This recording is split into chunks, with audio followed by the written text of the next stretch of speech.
I'm Leah and welcome to the Not Only Carrots cooking show. I am the author of this brand new cookbook, but today I am cooking a bonus recipe to kick off our 2018 Not Only Carrots cooking show series. It is Anzac Day on the 25th of April and we wanted to celebrate by cooking Anzac biscuits. Anzac biscuits or oat cookies are actually a biscuit that the troops in World War I used to eat because they lasted a really long time in their rations. So let's get started and learn how to make a really Aussie dessert.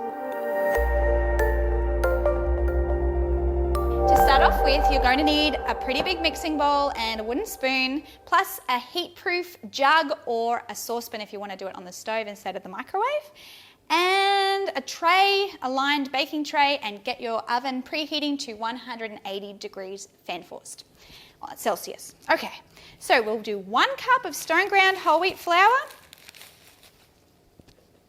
along with a cup of rolled oats. Now you know why they're oat biscuits. If you're in America, you're going to learn to say biscuits, and biscuits are not scones with gravy in Australia.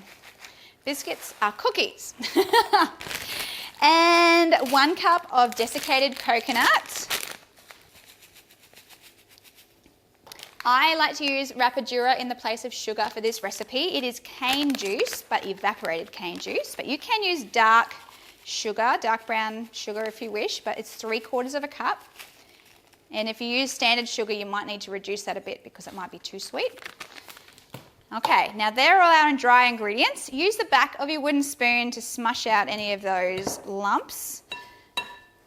That way no one's going to get a huge big lump of rapadura, although my children probably wouldn't complain. Stir that all together. Now you will have to have some water boiling. We need a couple of tablespoons of that shortly, so get your kettle on if you haven't already done that. Okay, that's all done now, so we'll set those dry ingredients aside and get your heat-proof jug. I'm going to be doing mine in the microwave today. We will take a 1/2 cup of rice bran oil or a neutral flavoured oil and add to that 2 tablespoons of golden syrup. You can use maple syrup in place of the golden syrup. I did that the other day. Little trick, dip your tablespoon into the oil and the surface becomes nice and slippery, so your golden syrup just plops right out of there. Of course, the kids can't really lick the spoon if you do this, but I find it handy. All right. It dripped down the side. Okay. All right, we'll just put that there. You don't need to see the mess on my golden syrup there.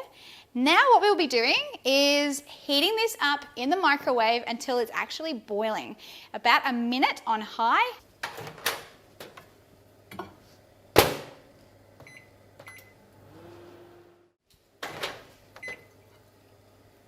As you can see, this is boiling now. If you would prefer to prepare this mixture on the stove, just stir it continuously over a high heat until it's bubbling, just like this.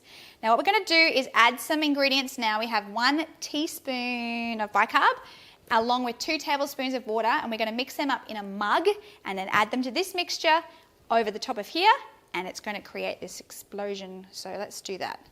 All right, we'll use this one. My water is boiled. It was just boiling then. I'll put that there. We'll do the bicarb first. This one's really fun with kids because the bicarb reacts and gets really bubbly. Okay, and tablespoon. Couple of tablespoons of water. It's fizzing up already.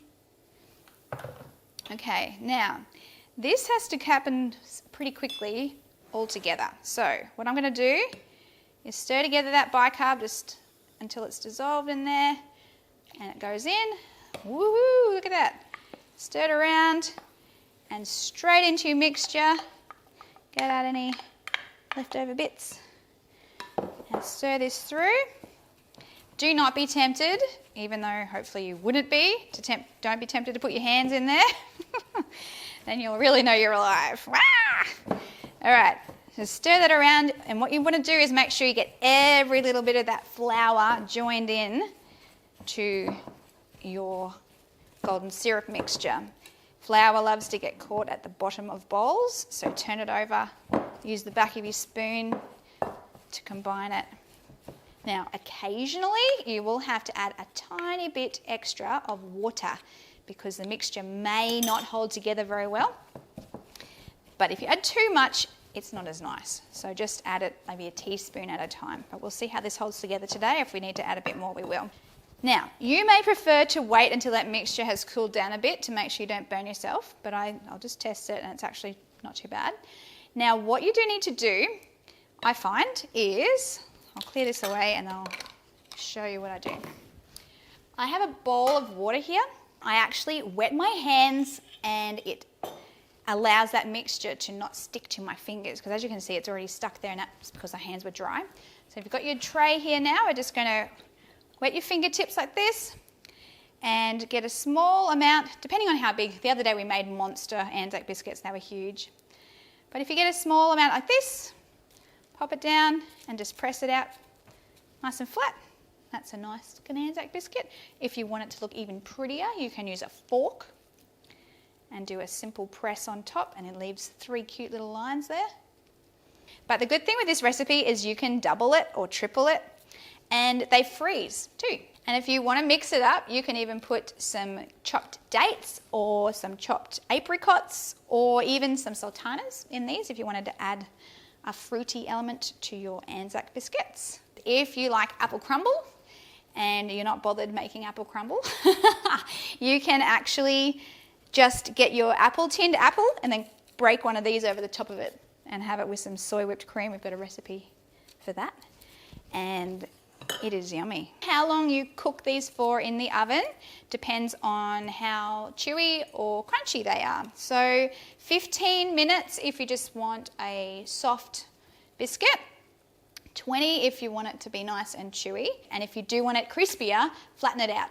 We're ready now to pop these in the oven, so once I put them in, we'll be putting the timer on for about 15 minutes today to give you an idea of what they'll look like. And make sure that oven is at 180 degrees Celsius. Okay guys, my timer has gone off. It's time to check out these yummy Anzac biscuits. There we go. Looking good.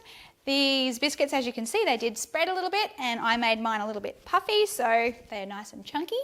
These are going to be very floppy. If you try to pick them up right now, they're going to break apart. So don't touch them for at least 10 minutes until they've cooled down. Once they're cool, enjoy them with a nice tall glass of soy milk, or you can check out our smoothie recipes.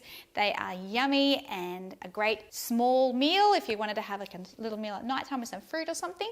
So I hope that you've enjoyed this very first episode of our cooking show. I'm so excited. We have absolutely heaps of cooking shows coming your way. We also have lots of information videos coming, answering important vegan questions like, where can I get my protein from? Is it expensive to be a vegan? How long have you been a vegan and why are you vegan? And all these questions. So make sure you subscribe, click like, share this very first video with your friends, and we will see you next time. Bye.